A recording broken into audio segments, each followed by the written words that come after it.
Olá, eu sou Regiane, faço parte da Pastoral da Comunicação, da área pastoral Nossa Senhora das Graças. E hoje estou com a presença aqui do Padre Henrique. Eu sou o Padre Henrique e vamos fazer uma pequena entrevista a respeito da história da paróquia, da área pastoral, do Caldo do Jorro, porque estamos nos aproximando da festa e é bom que as pessoas conheçam e saibam as suas raízes. Né? Padre, como foi o processo de formação da comunidade? Conte pra gente. O Jorro começou em 1948 e chamou muita gente para cá, porque tinha BR-116 ali, aí vinha muito caminhoneiro, muitos aventureiros, mas o padre, antes já o padre Urbano, já tinha reservado uma área para a paróquia, para a igreja da Senhora, para a igreja, né? E ali onde é hoje, aquela comérciozinho ali, aquele box, lá da guarda, naquele caminho. E os evangélicos, batistas, tinham pegado aquela outra área. Mas quando o padre Gumercindo chegou aqui em 53, aí disse assim, olha, aqui não dá para se fazer uma igreja. Tem até um cruzeiro ali, ainda consegue um cruzeiro ali, né?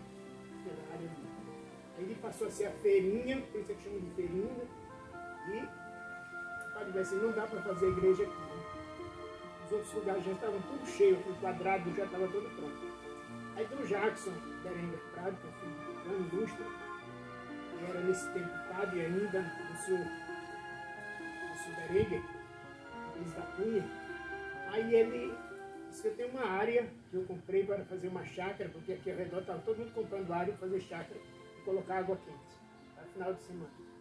Aí do Jackson disse, eu tenho aquela área, e se o senhor quiser, ele doa um pedaço lá para fazer a igreja lá na minha área. Aí o padre Gumercindo veio aí, viu aquela praça toda onde está a igreja hoje, e dali era um terreno da assim, uma chácara do Jackson. Aí foi ali que o padre Gumercindo começou, em 1953, já do meio do ano em diante. Assim foi a abertura, o início da comunidade. Mas no princípio tinha uma briga muito grande, briga não, uma disputa, e Dona Josete, que eles chegaram para aqui em 54, 55, 54, eles queriam Santo Antônio. E a Dona Filó queria São José.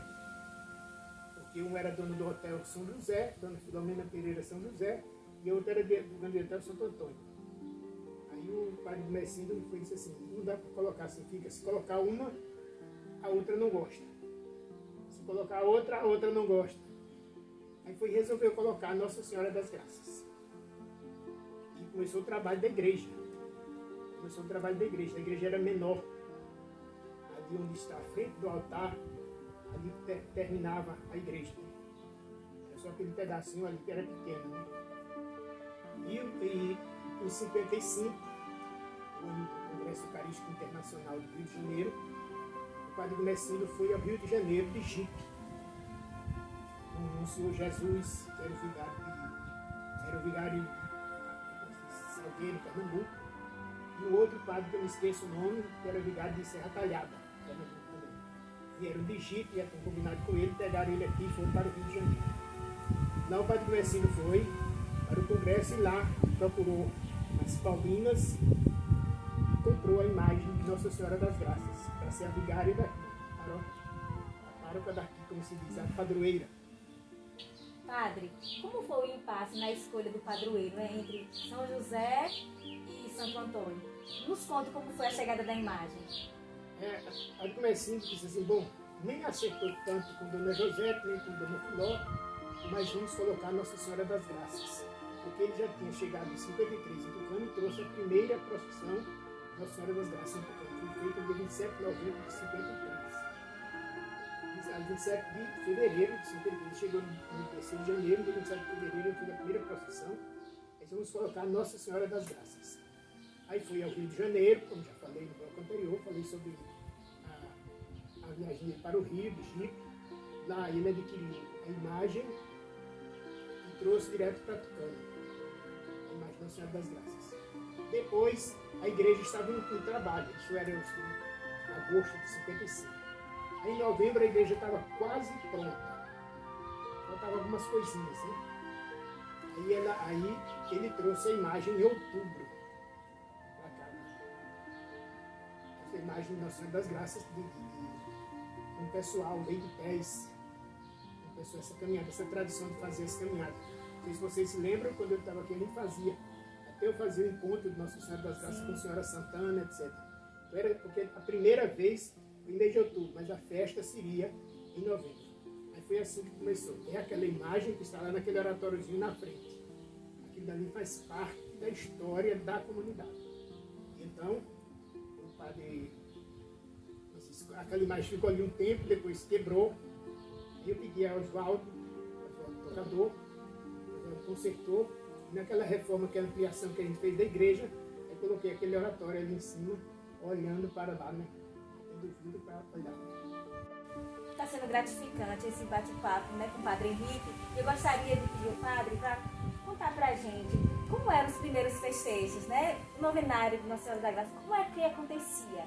Conte para a gente, Padre. Olha, naquele tempo, antes do concílio, as festas, padroeiro, missas, eram tudo diferente, era em latim. Então não tinha esse movimento que tem hoje nas paróquias. Nas paróquias hoje, os padres mais novos, principalmente, criam essa novidade toda. Mas no início eram mais rezas. O pessoal vinha rezar. Aí tinha as suítes de reza, aqueles padres, com aquelas pessoas da comunidade. Então elas só vinha, o padre só vinha no dia da festa. E era sempre pela manhã. Naquele tempo não existia missa à noite, era proibido. Isso era pela manhã. E a missa era em latim. E era de costa para o povo. Ainda se lembrei muitas missas em latim aqui, de costa para o povo. E assim era, a festa era assim. Depois, com o tempo, as coisas foram se modernizando, mas o jogo era sempre um lugar muito frio. Mesmo com as águas quentes, o jogo era muito frio. Então, o pessoal não gostava muito de ir para a igreja. Foi comprada aquela bancada toda e os bancos ficavam vazios. Porque também não tinha cânticos. Quando se cantava, eram cânticos assim, latim. Durante a missa se tinha que rezar o texto.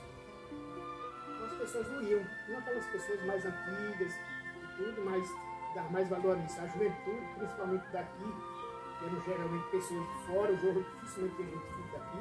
Agora que já está na segunda ou terceira geração daqui, o pessoal já está mais, mas naquele tempo era de fora. O pessoal não ia muito para a igreja. Né? Mas as novenas eram desse jeito, né? Só rezas. Então ele rezava. Só a partir de 70 para cá, foi que a gente começou a fazer as novenas com uma participação maior, com as pessoas encarregadas, solitários, a partir de 1970. Henrique, eu gostaria que o senhor falasse para a gente sobre um momento marcante, uma experiência, um relato de alguma graça alcançada de algum fiel, do novenário, né, da festa de Nossa Senhora das Graças. Olha, a primeira graça foi o pessoal ter mudado de vida. Quando, no dia 11 de janeiro, 22 de janeiro de 70, eu assumi aqui como cura. Naquele tempo era curado. Criado curado do jogo. Não era padre, não era vigário, era cura. Fazia parte da paróquia de Tucano. Como agora é área pastoral, é a mesma realidade jurídica, porém com nome diferente. E naquele tempo os bancos eram vazios. É tanto que o bispo, que era um homem muito santo, disse assim, não tem autoridade, o bispo de São Fim, ele disse assim: padre, o senhor vai ter que rezar muito para converter esses bancos, porque pessoas está difícil. No entanto, o pessoal foi se convertendo aos poucos, porque quando Nossa Senhora vai, ela leva. E Nossa Senhora foi chegando. Desapareceu aquela pirraça, aquele ranço de Santo Antônio e São José, de ser um dos dois, mas foi uma graça muito grande de Nossa Senhora, porque começou a movimentar, começou a criar, apareceu a família Cabral, apareceu a Jandira, e foram aparecendo as outras pessoas. Foi aumentando as pessoas, foi aumentando, enchendo a igreja. Né? É tanto que a igreja teve que ser ampliada para um lado e para outro, né? Aí apareceram muitas pessoas que ajudaram, né? E eu fiquei até 74 como cura. Mas aí depois eu saí, porque eu tenho que ir para Cozinho, era do colégio, tudo. Aí vim de 74, vim voltar para aqui novamente em 95.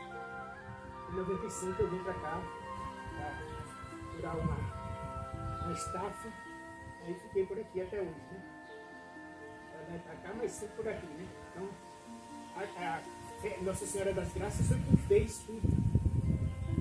Tem tempos que a igreja Nossa Senhora das Graças fica cheia, cheia, cheia, cheia mesmo. Muito cheia. Nossa Senhora chama as pessoas. Porque o Jorro é uma comunidade abençoada. Vocês já viram lá na frente da igreja aquela pedra que tem lá? Aquela é uma das estrofes do hino dos 55 anos, dos 50 anos da paróquia, 2005. Da comunidade, da igreja. 50 anos da igreja. Esta terra é um misto de graças, e do céu e da terra irradia. Jorram as águas da terra tão seca e as graças das mãos Maria. Nós ficamos entre as águas quentes que dão vida à comunidade e as graças que vêm do céu das mãos de Nossa Senhora. Então é isso. A Nossa Senhora foi quem fez o milagre de encher aqui a igreja do jeito. Padre Henrique, eu gostaria de agradecer, né, em nome da Pastoral da Comunicação. Foi muito bom o nosso bate-papo, né, conhecer um pouco mais sobre a história e a formação da comunidade Nossa Senhora das Graças. Que o Senhor possa abençoar a sua vocação cada dia mais, tá certo? Muito obrigada mesmo, Deus abençoe. Muito obrigado a vocês que vieram fazer essa entrevista. Mas é assim mesmo, né? Graças a Deus a gente vai caminhando. Devagar, mas chega lá, né?